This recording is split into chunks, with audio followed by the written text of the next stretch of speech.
Good morning, everyone. Good morning. Let's start the day with charity, giving charity. Tzion mishpat teparav v'shaveh v'tzedakah. The Jewish people were redeemed through charity, giving charity. Charity also does away with all bad things. So here we go. And of course, this charity is to be given to needy people or needy causes afterwards. Good. So let us begin. Let's go back to Likuti Torah. There we go. Right. Yesterday we sort of we finished too quickly. We finished this thing too quickly. So let us just go over a little bit what we did, at least the end of it. What do we say? There's a sentence in the Torah that if a person has two wives, and one of them he doesn't like, he hates, and both of the wives, one of them that he loves, and one of them, and they both give birth to children, and then the man dies, passes away. He said the inheritance, the law in Judaism is that the firstborn gets a double portion from the others. We explained it last time. He gets a double portion from the others. For instance, if the person left $1 million, instead of dividing it up into two, so they divide it into three. And the firstborn gets 2/3, and the other one gets 1/3, even though the other one is loved. The father would like to give him everything, but it doesn't work that way. Says the Rebbe, what's this got to do with us? This, of course, is a law. It's a law in Judaism. I don't know if it's really practiced nowadays. The fact is, because the father usually writes a will and he states exactly what he wants, and the children are willing to give up their double portion. They're willing to give up. But in any case, there is a law like this in the Torah. And how it relates to us, to each and every one of us, man, women, children, people that aren't married, people who don't have two wives. Says the fact is we all have two wives. Every Jew is what's called two separate souls. One soul is natural, one soul is godly. Both of the souls can be good. Good, but it's two different definitions of good. The definition of good for the natural soul is what's good for me. It's good for me to learn Torah. It's good for me to be a religious person. It's good for me. That's the opposite of Judaism. That real Judaism is that second soul. Second soul is a godly soul.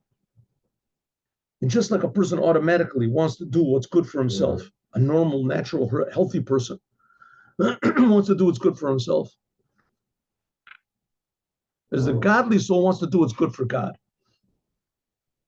And seeing that all there really is God, and that God is creating us, and that God loves us, and God cares about us. He's the creator. He's not a separate entity, God, but on the other hand, he certainly is.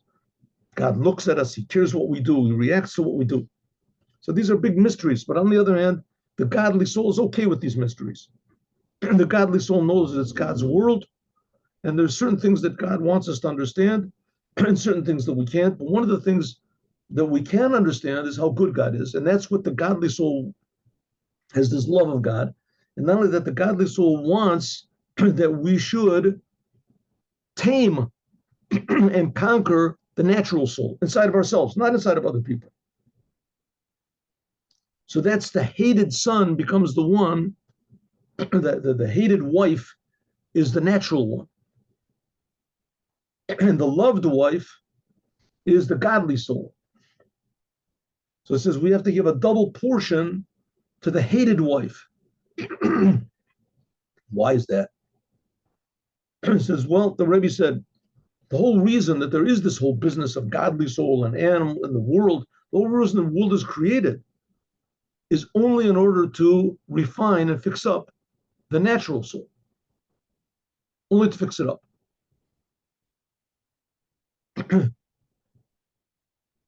It's like a painter, right? The only reason that paints exist is so that the painter can make order from them. But if he doesn't make order from them, then that's just dirt. You got a stain on your shirt or on your house or something. Instead of being a beautiful mural, it's just an ugly blotch on your wall.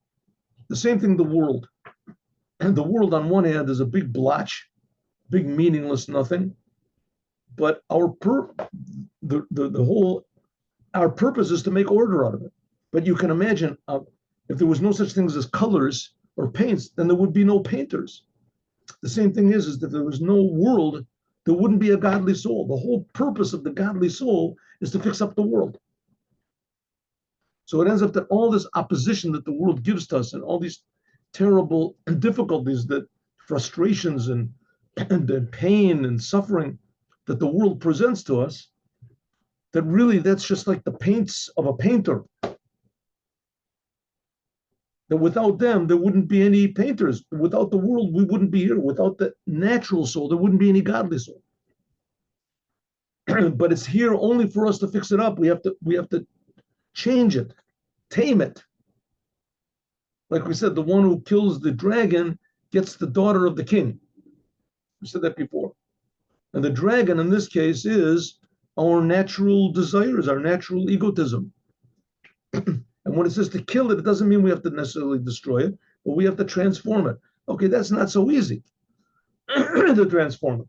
So he says, that's the month of Elul, the days of the month of Elul. We're going over what we did last time, but like I said, they say that the pupils of the first Rebbe of Chabad, he was the one who wrote this, they were all geniuses. They knew the whole Talmud, they knew all Kabbalah and everything, and they went over these discourses 500 times. That's what they say. Okay, so it says, so we have to help us transform the bad to good, to transform what the natural definition of good to God's definition of good. That's how the Torah starts off with, by the way. Which the natural definition of good is what's good for me, and the Torah definition of good is what's good for God. Is in order to transform this feeling of what's good for me to a feeling of I want to do what's good for God. I don't care what's good for me. And that, of course, in the end becomes the best for us. But it requires self-sacrifice. In order to do that, you can't do it alone. You can't do it alone. You have to have help. So it says we request from God revelation of the 13 attributes of mercy.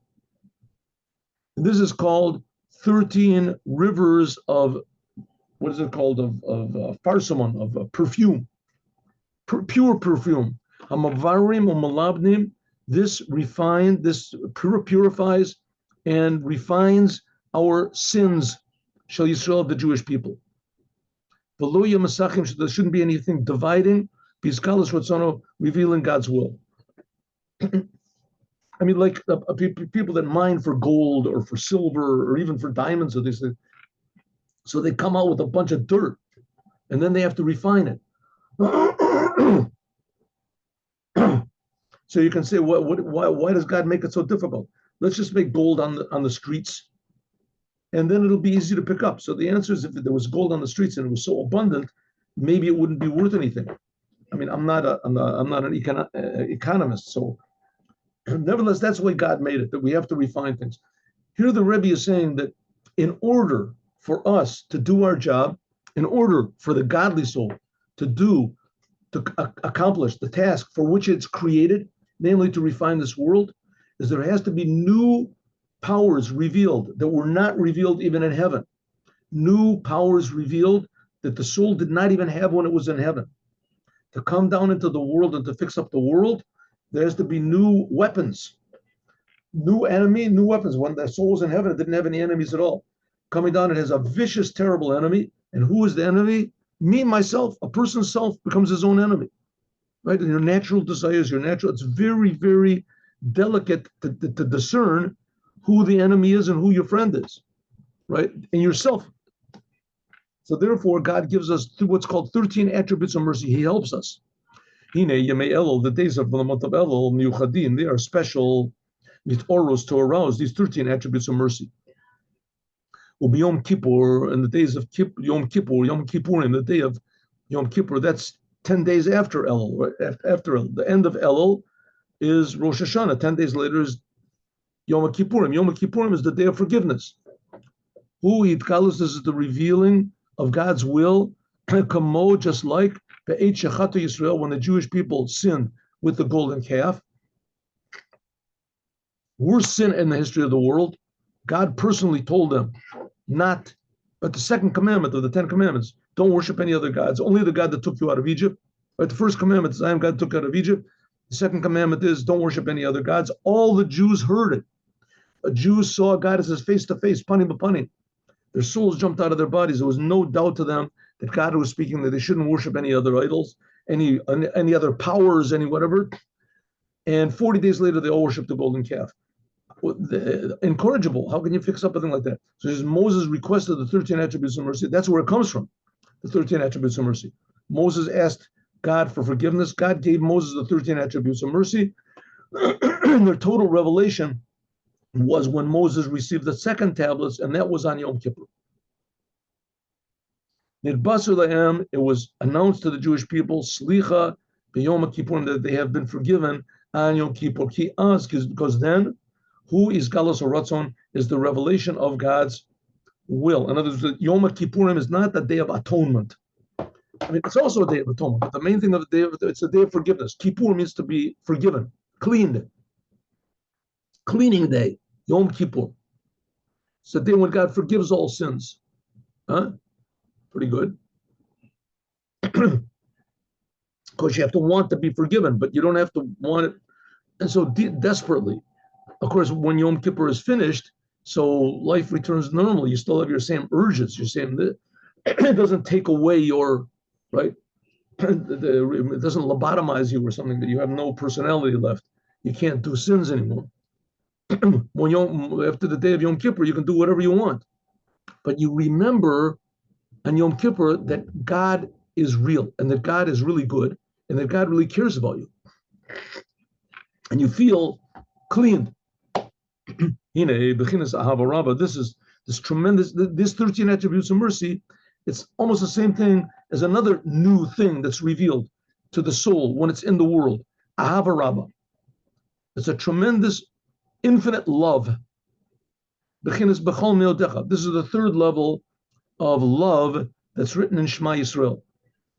Right, the Shema Yisrael prayer, it says, right, you look at it, it's in the Leviticus, it's in Deuteronomy, the Parshat Et Chanan. Just a week ago, 2 weeks ago, we learned it. Here you can look up the sentence. Where is it? I'll tell you exactly. Here it is. This is Deuteronomy 6, sentence 4. Huh? Deuteronomy 6, sentence 4. And over there it says, understand, Jews, God is our God, God is one. The next sentence says, and you should love God with all of your heart, all of your soul, and all of your might. And so we said, all of your heart and all of your soul, we explained before. All of your heart is talking about the aspect of your soul that's in the world, from below to above. All of your, that's all of your heart. All of your soul is talking about the aspect of the soul that's above the world. And all of your might means that God gives you a whole new revelation that was not even available to your soul before it came into the world. A whole new revelation that's called Ahava Raba, infinite love, an infinite love of God. Now, a person might think to himself, how can there be infinite love of God? So the answer is very simple. Just look in the mirror. People love themselves infinitely. People love themselves infinitely. We see that people do things that they hate others for doing. They lie, they cheat, they damage things that other people do that makes them, how can people be so evil? And they themselves do it. They themselves do it and they excuse it. That's what's called infinite love. Beyond, above understanding, above logic, above. You see that nowadays with the whole Israel thing, right? People hate Jews. What do you hate the Jews for? The Jews, they're I'll think of something. I'll think of a reason why. They're taking over Palestine. There's no such place as Palestine. Well, then they control the world. They control the whole world. They don't control the whole world. What are you talking about? Well, because they just do. I heard somebody else say it, and they are always right. It's an illogical force in the world. This is what's called Amalek, also an illogical force in the world that makes you hate Jews. What's a Jew? Why hate the Jews? Why hate the Jews? Why not hate some other race, religion, nationality? It's much clearer, what is an Eskimo than what's the Jew. It's much clearer. Any other race, any other religion, it's much clearer who they are than who a Jew is, right? A person is a certain religion. He believes certain things. A Jew doesn't have to believe anything. Right? A person that you see, a person has an accent, so he's Irish. He's comes from Africa, comes from this, right? A Jew doesn't have a accent, nothing. What do they hate the Jews for? What's wrong? All the Jews. Right? What's wrong? It makes no sense. This is what's called an infinite love. An infinite love. It's infinite. People love themselves infinitely. I'm willing, my feelings I will protect, I will justify no matter what, because I love myself above. And the only thing the counter to that is an infinite love of God. How are you going to get that? You don't see God. Look in the mirror, you see God. But what does God do for me? He keeps me alive. The powers of nature keep me alive. So it says, in order to really realize that there's God, and not only to realize that there's God, but come to love God, and not only come loving God for logical reasons, that's called with all of your heart, or to love God because you attach yourself to the soul. And Jews were talking that before it came into the world, that's loving God with all of your the soul. You have to have a new type of love, a love which is much greater than both of these two. A love which can combat selfish love, which everybody has. Everybody has selfish love. That's like a common commodity, like sand on the sea, and the air in the air. They're hating Jews. What's the problem, right? And justifying yourself. So there has to be something that goes against that, and what goes against that is a gift from God. And then we said that's the 13 attributes of mercy, and that's also what's called this level of tremendous love. That's the third level of love, which is said in that sentence. You have to go love God with all of your heart. That's logical from above to below, from below to above. With all of your soul, that's the aspect of the soul, how it is before it comes into the body. And b'chol meodecha, this is even higher than that. This is even more power for oz and strength, hagba l'mayla, than any of the soul of the love that the soul had, terem ba la'olam hazeh, before it came to this world. Oh, so it comes out that in order to fight against the hated son, and we got the hated wife, right? In order to deal with this and deal with it, you have to have an extra power from above. That extra power from above, that's called the double portion. That's the double portion that the hated son gets. The Ibadavka, this comes, how do we get this? Me and you were supposed to get it. This is not talking about ideally only the big tzaddikim that live in caves or someplace. And right, this is talking about me and you, normal, regular Jews in the world. And eventually the whole world will be like this. But first of all, the Jews, so it says the Jews have to think. Hitbonenut. You have to, Shema Yisrael, Shema means to think. Shema means understand. Nefesh HaChayin is the natural soul. Ubital hara shaba, and by means of that, you will negate the selfishness which is in it. Like it says, Megala amukot minei choshech, that God reveals the depth from the darkness. What's the depth from the darkness? Two types of darkness. One type of darkness is it's so high we can't understand it. But the other type of darkness is the selfishness in this world. And it says that from the selfishness in the world is Megala Amukos, is revealed a whole new level we didn't even know we had. We didn't know who we were. We thought that we were a definition. We know what we like, what we don't like, what's good for me. And people live in this limited world.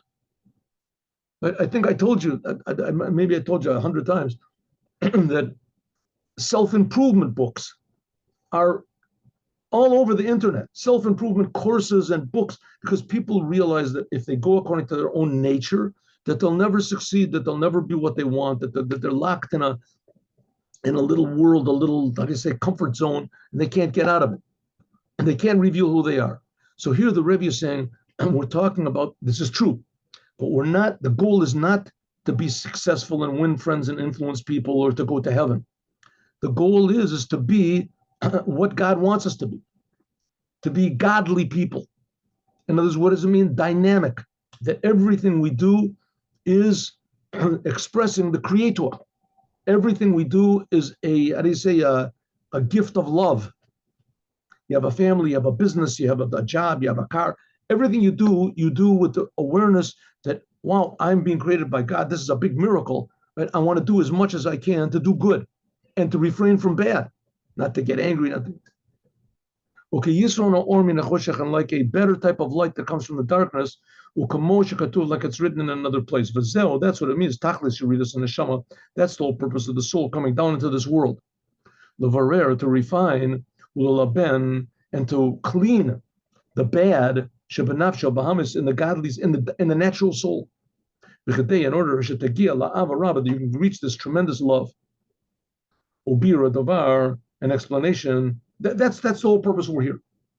Okay, so in order to do this, as God gives us an extra power from above, and that's the double portion that the hated son gets. The son of the hated wife. Obira davar, let's explain this. Biosis is because the source of the natural soul, the natural personality, our natural life, our character, etc. Mimidriga Gavomo comes from a very high level. Like it says, Ve'elu Malachim, these are the angel, these are the kings that ruled before they ruled the king in Israel. It says right in Parshas, where is it? Is it Parshas Vayeshev? Look at the Vayetze. Sheshorish Nefesh Achenes, it's talking about after Esav and the kings that came from Esav. So it says that there were all these kings that came from Esav. And it says that this is the source of what's called the animal soul. The source of the natural soul that we have, of our natural personality, as complicated as it has a spiritual source. This is Madriga Gavoa Mod, it's a very high level. Like it says, Elu Amalachim, these are the kings that ruled before Eretz Adom, before they ruled the king to the Jewish people. That's called the world of Tohu. We talked about this. Only what? It's so tremendously high. So how did it come down to all the bad things in the world? It fell. God did this thing called the breaking of the vessels. God wanted there to be the potential of evil in the world, so he purposely made these tremendously powerful forces, the 10 sfirot, in a certain way that purposely that would break. And when they broke, it came down to make lower levels of reality and lower levels of reality, until it came down to this physical world. Tremendous contractions that covers over and hides the unity of God. Therefore, kasher is bora, when there is refined, viniparid, and separated, the bad which is in it, by means of the godly soul. Again, like the example of the paints with the painter. So all these paints are just total confusion. It's dirt. You get these, and these paints fall on your canvas. You'll have to buy a new canvas. It wrecks the whole thing up. You want to draw a picture of your house or your family. You want to draw a picture, and all of a sudden paint splashes on it. You can't do anything with it. Or paint splashes on your telephone book or whatever it is, it wrecks the whole thing up. But if a painter comes along and he can take the bad part of it, the confusion, and arrange it in a way where it's good, then all of a sudden it's a tremendous beauty. You can even have beauty. It says, therefore, but you have to have the painter. The painter in this case is the godly soul. And this is found in each and every one of us. Something happened over here. The godly soul.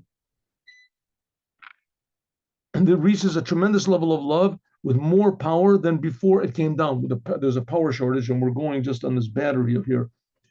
And that's what it means that the Ben Bachor, that's what it means that the first son, this greater type of love, comes from the hated wife, that specifically by means of the